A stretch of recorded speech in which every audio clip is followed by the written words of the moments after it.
When did you first get the idea to make a movie about the story of Moses and the Exodus? Not very long ago. I mean, I think I sent a draft of Moses or Exodus, I forget what it was called then, probably less than 2 years ago, maybe 19 months ago. It was sent to me by Mr. Peter Chernin, who was my producer, joint producer on this project, and said, take a look, it may not appeal to you, maybe it's too biblical, and I read it quickly, because I get intuition, I went, ding, the bells went off, I thought, this hasn't been done for a long time properly, let me take a look, and so I looked into it and figured I make the decision right there. Within a read, I know I'm going to make the film.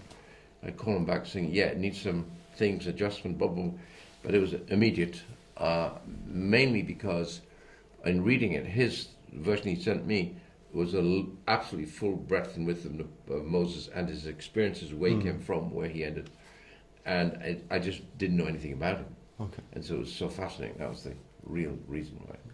When did you get involved and what made you want to take on the part as Moses? I got involved when Ridley called me and said, would I like to play Moses? And I thought, all right, I don't get that call every day. And you know, I thought, well, how can I possibly do that? But he had faith in me, and said, you know what, that sounds like a fantastic challenge. And I too, you know, had been familiar with some of the earlier films, but realised that I only knew the very basics. You know, I knew the parting of the Red Sea, the Ten Commandments, the sort of Sunday school basics, but that's really nothing. And this man is such an incredible character and so fascinating. So if there was anyone I wanted to make the film with, it was with Red. And was it physically very challenging? Because I think American Hustle was not that far back, so did you have to get back into shape? Yeah, definitely. Yeah, it was a bit of I would have been looking a bit like Santa Claus otherwise.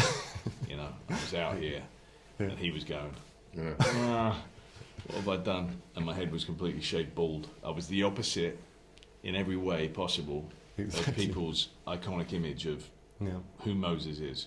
I couldn't be more distant from that. Was there a favorite scene for you while shooting the movie that you remember? Like this was a special moment or something fun? There's monumental scenes that occur in this film. Spectacular, mind-blowing, goosebump-raising scenes that are incredible. Scenes where there are thousands of extras and we're going across the Red Sea, or battles, or the plagues, and all of that. But the thing that I loved best was that Aaron Paul's got the worst gag reflex that you could ever imagine. And when you get camels to go in and out of water a lot, they poop a lot in the water, right? And so by the end of the day, you got a lot of camel poop in the water. And when you see that someone's got a gag reflex the like of Aaron, and he's got a lace moustache, then you see great potential. And so I would turn around, and my back to the camera, I would push camel poop towards Joshua, just to see if I could make Joshua break, because he would start, and as he was doing that, he was going, because he's trying to keep on his moustache, and this thing would start popping off. So that was my most enjoyable. Okay. Tradition.